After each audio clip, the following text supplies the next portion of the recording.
चली बड़ी अच्छा लगा आप लोग के विधा सुने के मिलल। आई जा फिर से इधर से महाभारत से हो जाए। आई अर्जुन जी का घमंड।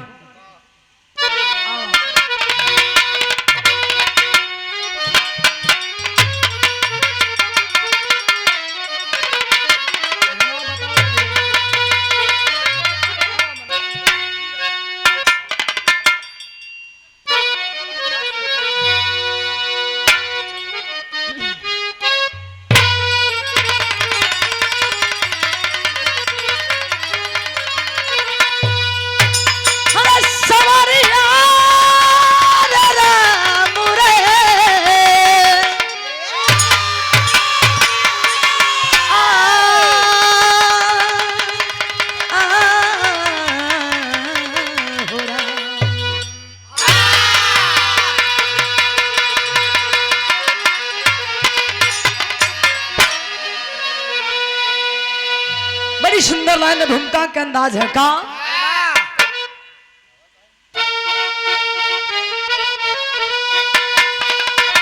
प्रबल है समय चक्र संसार में,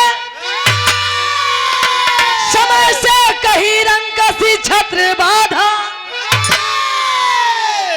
समय से कहीं भूप बन के भिखारी, विकाटों में घर पे धर्म पे यमादा। यादों पर समय चक्र ऐसा चला कि गए कोटि 56 जगत छोड़े ग्वाले।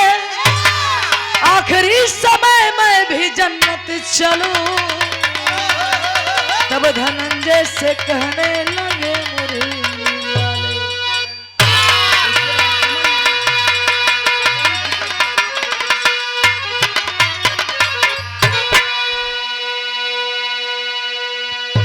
ये होला भैया जे सट जाला तो बड़ा आसान होला, जे ना सटेला तो बड़ा परेशानी होला।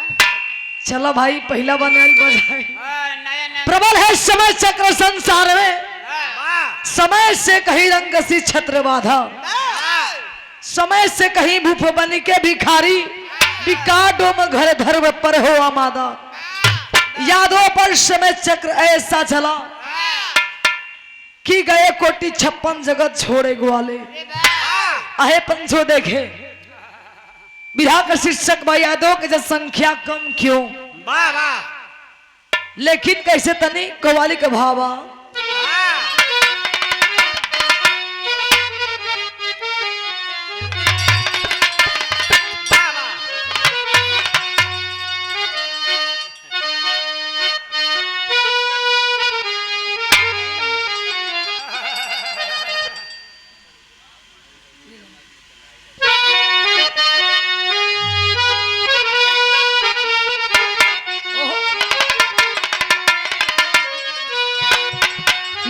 जे होश न हो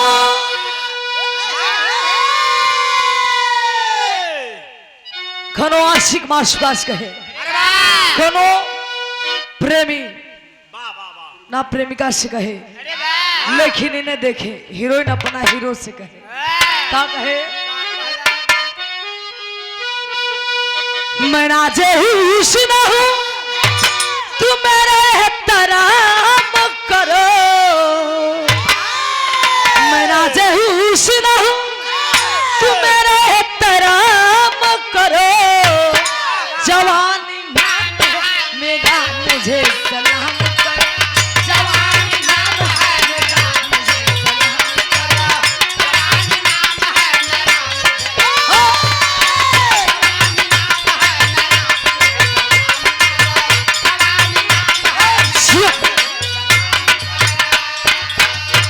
लेकिन लड़का भी कम ना। क्या कहे? सलाम करूंगा, सलाम करूंगा, तुम मेरा एक ही काम करो।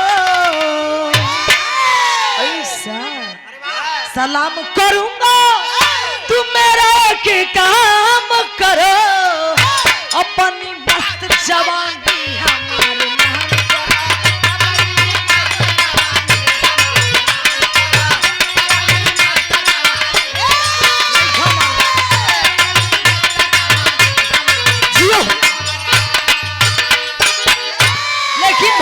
कहना है क्या? माँ के स्नेह से, माँ के स्नेह से, माँ के स्नेह से बेटा अच्छा काम करे। माँ के स्नेह से बेटा अच्छा काम करे, वही औलाद जो पिता का या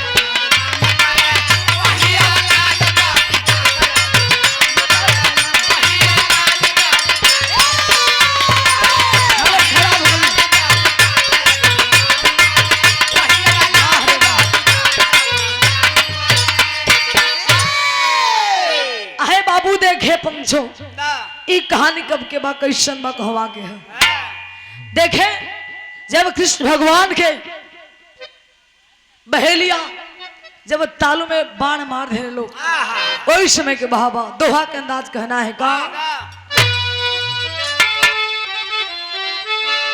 हे अर्जुन यदि मर जाऊं तब पीठ में धनुष छुआ देना, रानीवास साथ दंपति ले जा, आखिरी हमें दुआ देना।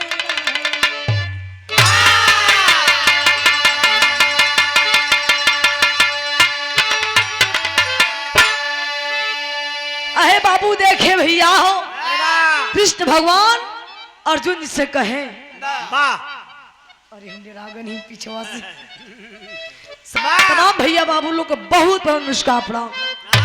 अहे बाबू देखे कृष्ण भगवान लगे कहे अर्जुन जी से कि हे अर्जुन, अगर हमार प्राण निकल जाई ए धनुष बाण हमरा तलवे में ठेका दी है।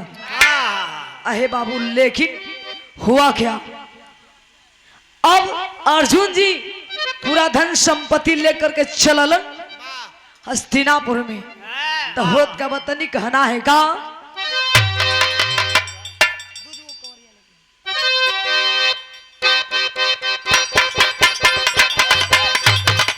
हेलो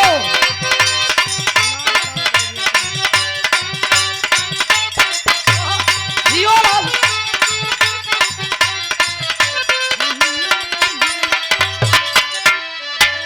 वही गीत भे भैया कोनो भौजाई कहे सावन के महीना है, सावन के महीना जब आवेला तो सबकर उठ जाला, उठ जाला यानी कावर।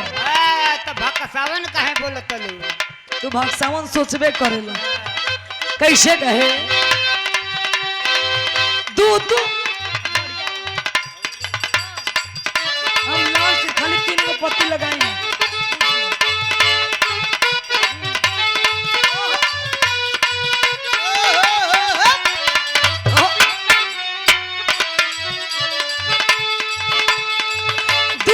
गो कंवरिया लेके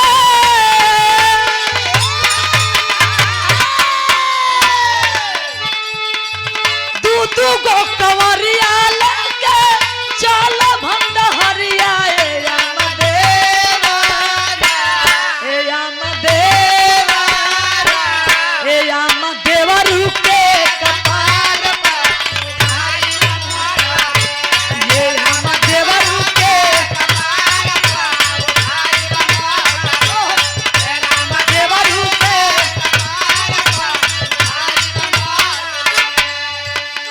लेकिन कहना भाव में जब चलले पंचो अर्जुन जी पूरा धन संपत्ति लेकर के, तो कहना है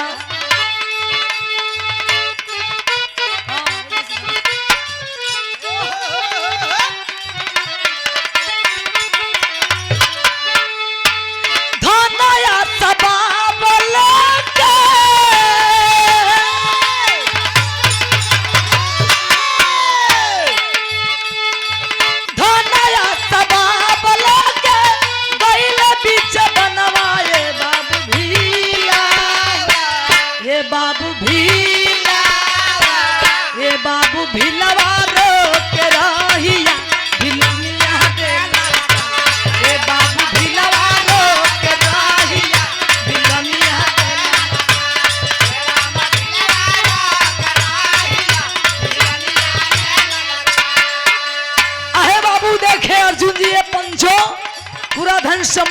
लेकर के चललन रास्ते में शाम हो गई।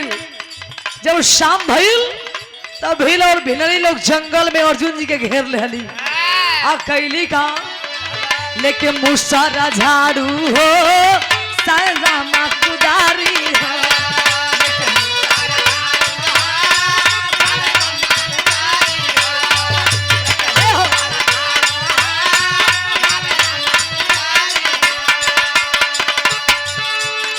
चारू वर्ष घेरली हले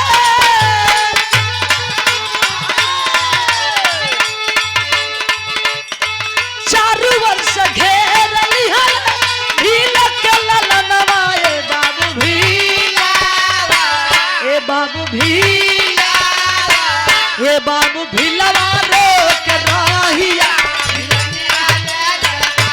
ए बाबू भीलवा रोक रहिया धा धा धा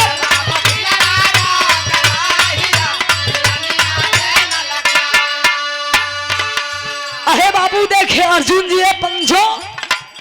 बाबूजी जब बीच जंगल में भिलनी और भील लोग लगे छीने सामान। है अर्जुन लगे जब सामान छीने तो अर्जुन जी कहे डांट करके भील ठहरो, सामान सब ये मेरा है, सामान सब ये मेरा है। दोस्त है घनश्याम मेरा, नहीं तू जानते कि अर्जुन जी है नाम मेरा। सिहला लोग हमार दोस्त घनश्याम होवन, उनकर दोस्त हम अर्जुन जी हैं। हमारा नाम अर्जुन है, तेरे के पता बा कि ना? हटो अरे अरे अरे जरिया यहाँ मत, हमारा नाम अर्जुन है। नहीं तो एक बाण में उड़ा दे। अहे बाबू देखे अर्जुन जी लगे कहे तेन संभल जालो का तन गीत बदल गए कैसे कहे डांट के।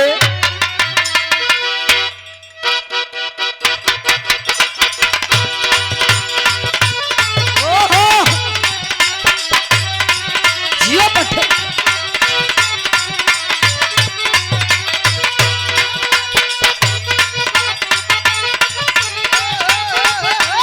ओहो अहे बाबू अर्जुन जी लगे कहे पंछो ए भील भीलनी कान खोल के लो सुन ला, हमारा नाम अर्जुन है। हम बाण मारिला तो आग बरसेला, बाण मारना तो पानी बरसेला। तो लोग पता नहीं खे हमारे नाम अर्जुन बा। अहे बाबू देखे तने बतिये जब सुने भील भीलनी लोग तो कहा के तन गीत है एक लाइन कौनो दुल्हन बतावे कहे अरे सैया हमार मिस्त्री हो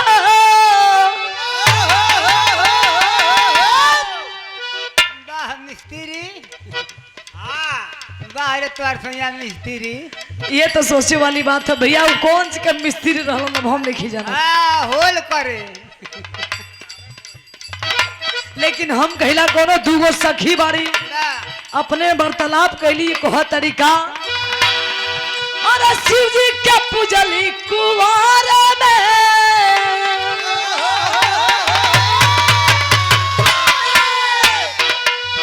अरे शिव जी के पूजली कुवार में धोनी मंदिर भी सारे में।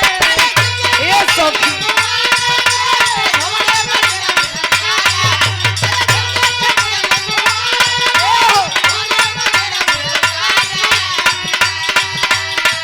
अरे पूजा करत पीतल लड़ी कोई आए सखी मिलल बाजार बरहम कोई आए सखी मिलल बाजार बरहम कोई आए सखी मिलल बाजार बरहम कोई आए सखी।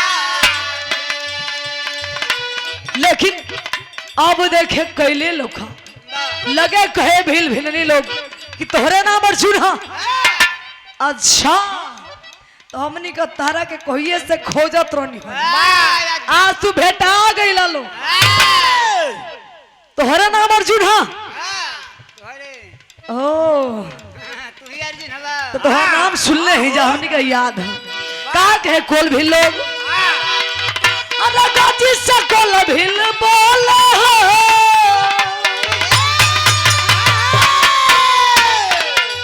अरे गजी सकल भिल बोला अर्जुन से मुँह अपन खोले हो अर्जुन बोल हिल नहीं जाता का आज पता चली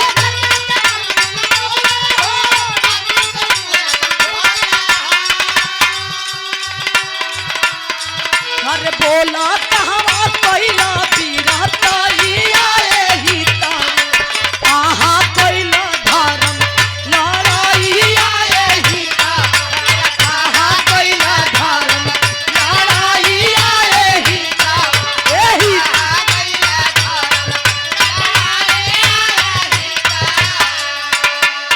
अर्जुन अरे कहाँ धर्म की लड़ाई लड़ले बड़ा हो शर्म नहीं खेला गत कहते हो कि हमारे नाम अर्जुन है बाण मारला तो आग बरस चलो बाण मारला तो पानी कबरे था अरे बाहरे अर्जुन जी आज थोड़ पते चली आहे बाबू लगे मूसर और भाला लेकर के दौड़ी धर धर धर भागे न पाए कहे के करा बल पर तू के मरले बड़ा हम बतावत हैं का कहे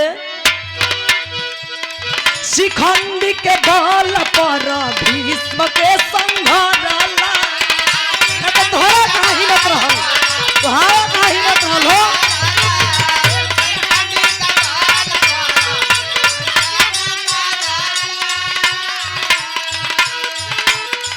मोहन के छाल से जाए दरफ के मारला मैं छल से लड़ले बड़ा छल से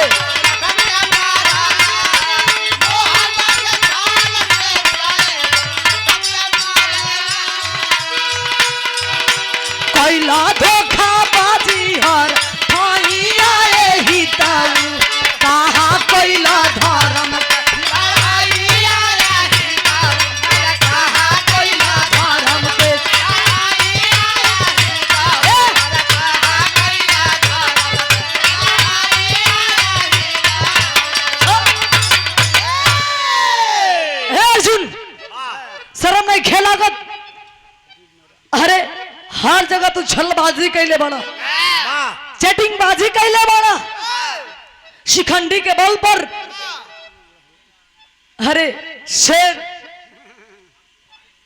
भीष्म के तू मरले हुआ छल से न तो तोहरा का हिम्मत रहल मोहन मुरारी जी के छल से तू जयद्रथ के मरले हुआ आ कहत हो कि हम वीर हई वीर हुआ वीर बड़ा कि तू कायर बड़ा हम मर्द बनत हुआ बाहरे बा मर्द बड़ा कि मौगा बड़ा शर्म नहीं खेला गत तू मरा चुलू भर पानी में अहे बाबू देखे अर्जुन जी सब बात सगल ने पंचो जब हिजड़ा मौगा ही लोग बनौलन तो अर्जुन जी के खुनवा गरम भइल कि है छोट जाति को इतना औकात कि हमार कह तो देखल जाए हमके हिजड़ा मऊ बना दई अहे बाबू देखे अर्जुन जी कैलन का क्रोध में डांट के बोले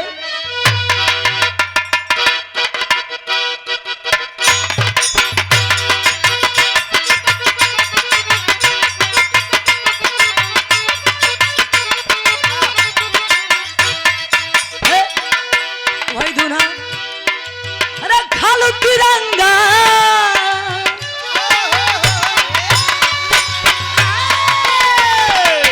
खालू तिरंगा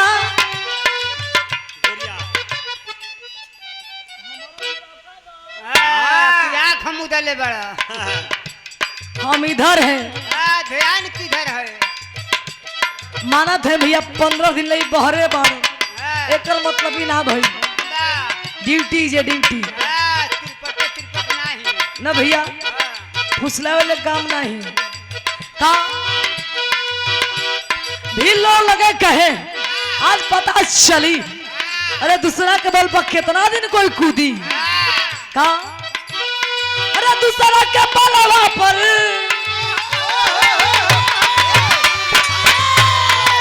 अरे दूसरा के बलवा पर काहे आकर रैला पिटाई बाबा आ जल्ला तमुका खइबा पिटाई बाबा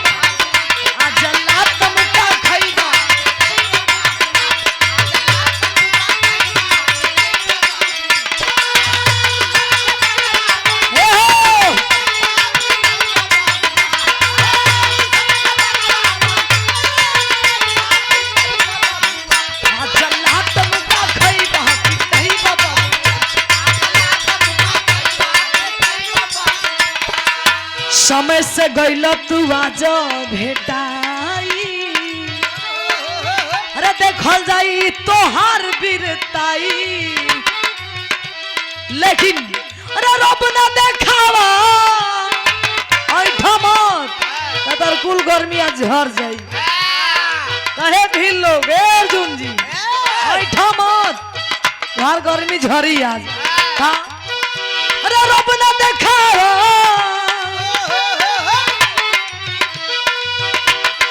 रब ना देखावा तू बच के ना जाइबा पिटाई बाबा या जल्ला तनु का खइबा पिटाई बाबा जल्ला तनु का खइबा जियो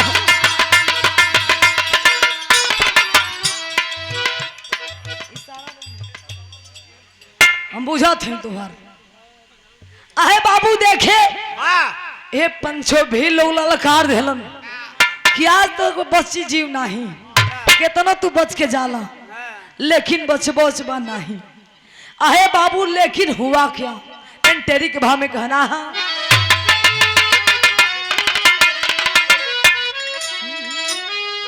अरे तूफानमा का मचाई ही जड़ा अरे तूफानमा का मचाई ही जड़ा अरे तूफानवा का मचाई ही जड़ा गरजे कोल भी अर्जुन के समान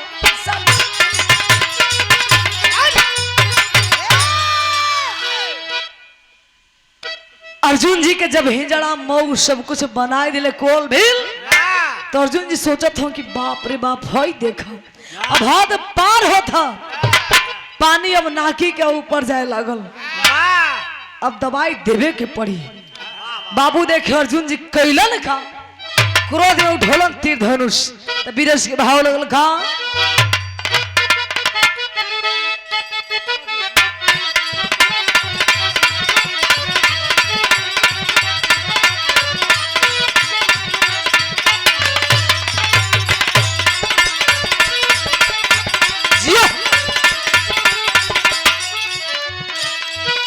सासु मारा तनवा ये भैया सासु मारा तनवा ननदिया मारा तनवा हई हो मारे हो तनवा हई हो मारे तू हमरे बाबूजी के भैया हो तनवा हई हो मारे जियो हई हो लेकिन अर्जुन जी कैलन का अरे क्रोधवा में गरजे आवा ये बाबू क्रोधवा में गरजे आवा अर्जुन बाला बाला मारे था न गिरे चाहिए छोड़वा भैया जा तोड़ हम गुमाना वाले तोड़ हम गुमाना वाले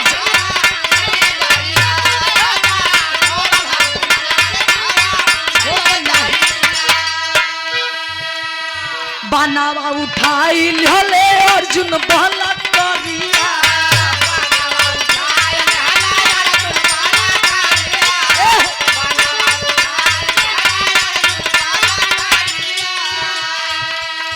क्रोधवा में लाल भइले वीर के शरीरिया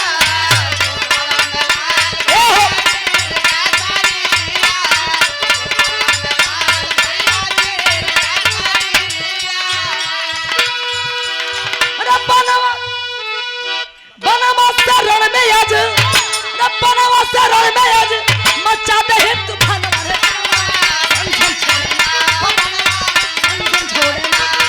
जा तोड़ा हम घुमाना है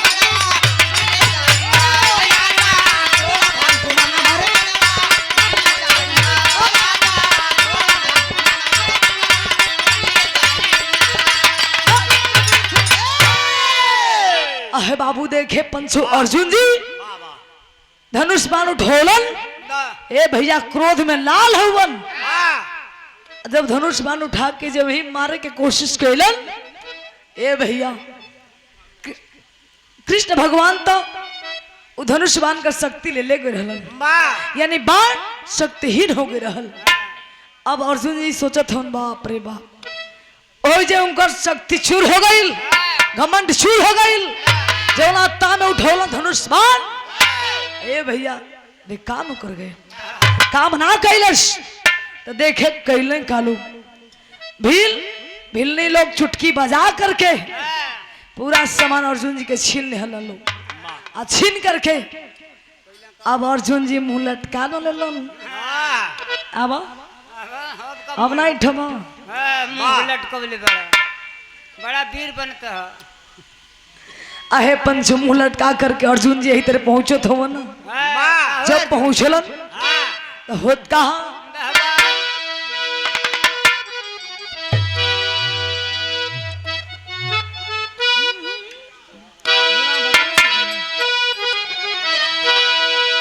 जब चलन रे बाबू अब बेचारा का तमु सुखायल है अर्जुन जी का तो होत का बा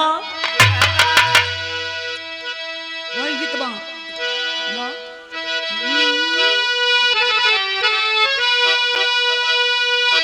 या बना रहा बायसैया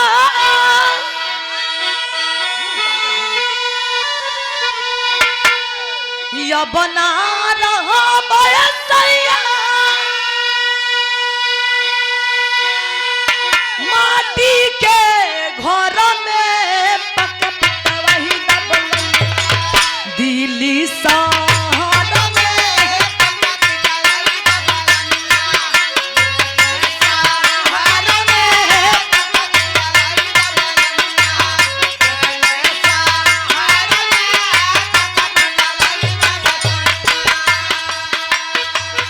लेकिन पंचो देखे बाबूजी जब चलले बाबू अर्जुन जी मुंह लटका करके तो होत कहा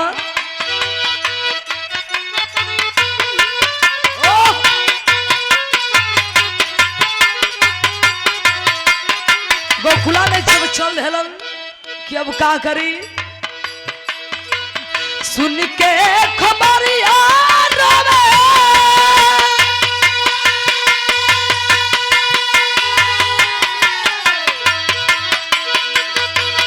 सुन के खबरिया रोवे गोकुला नगर में लेके खबरिया हो चल गोकुला नगर में लेके खबरिया हो चल गोकुला नगर में लेके खबरिया हो चल गोकुला नगर में लेके खबरिया हो चल पापी उठाई रली हले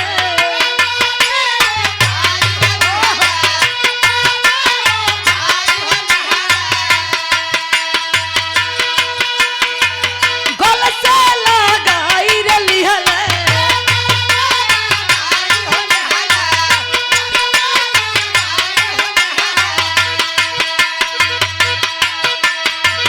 राधा गुजरिया रोवे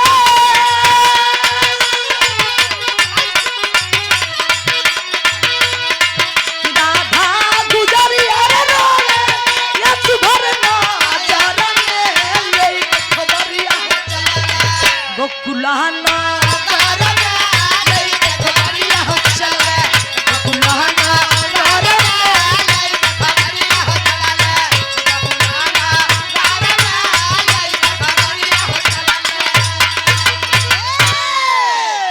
अहे बाबूजी देखे अर्जुन जी जब गोकुला में पहुंचलन ए पंचो पूरा ग्वाल वाली खबर सुन करके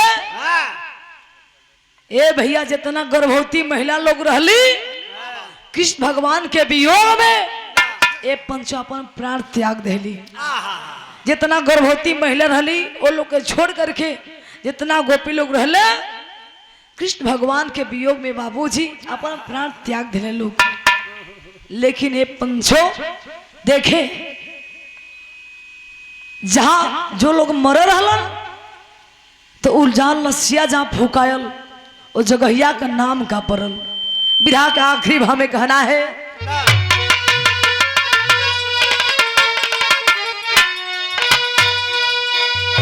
अरे धन्य धन ध्यान श्याम गोकुल नगरी ये भैया धन धन श्याम धन गोकुल नगरी तो जिनके प्यार में बनी है सारी गोपी बावरी।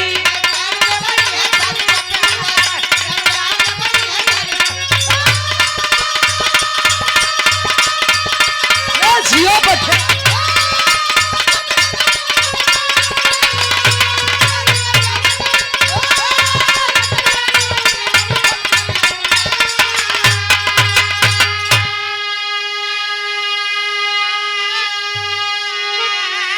धन्य स्थान जहां गोपी मौत पाई हो।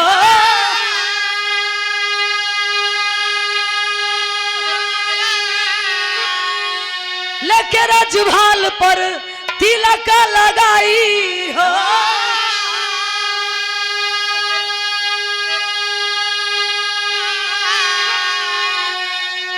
रतैये से नमवा गोपी चंदन परी। ये बाबू तैये से नमो गोपी चंदन परी।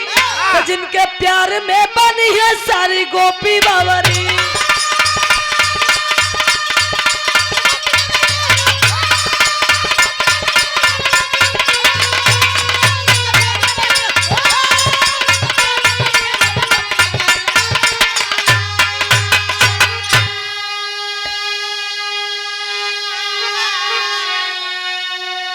अहे बाबूजी, यही कारण है बाबू को जगहिया का नाम गोपी चंदन नगर पड़ गई। आज भी लोग जेबा वृंदावन में तो आज वो जगह गोपी चंदन नगर हो। लोग दर्शन करे घूमे जाला, लोग टूर यात्रा पर लोग जालन तो लोग जालन वहां दर्शन करे खातिर। देश से बाबूजी ए भैया हो, पहले के अपेक्षा आज एश यादव की जनसंख्या कम हो गई और अर्जुन जी के घमंड टूट गई। ऐसे पंचो घमंड ना करे के चाहिए। आखिरी भाव में कहना है क्या? राजपुरम सदगुरु स्वामी राधा विपुला श्रीना।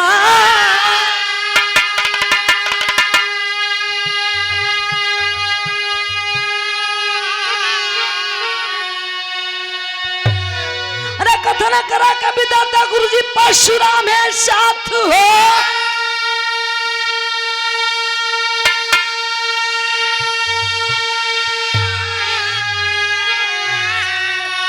तूफानमा काम चाहिए जरा, ये बाबू तूफानमा काम चाहिए जरा।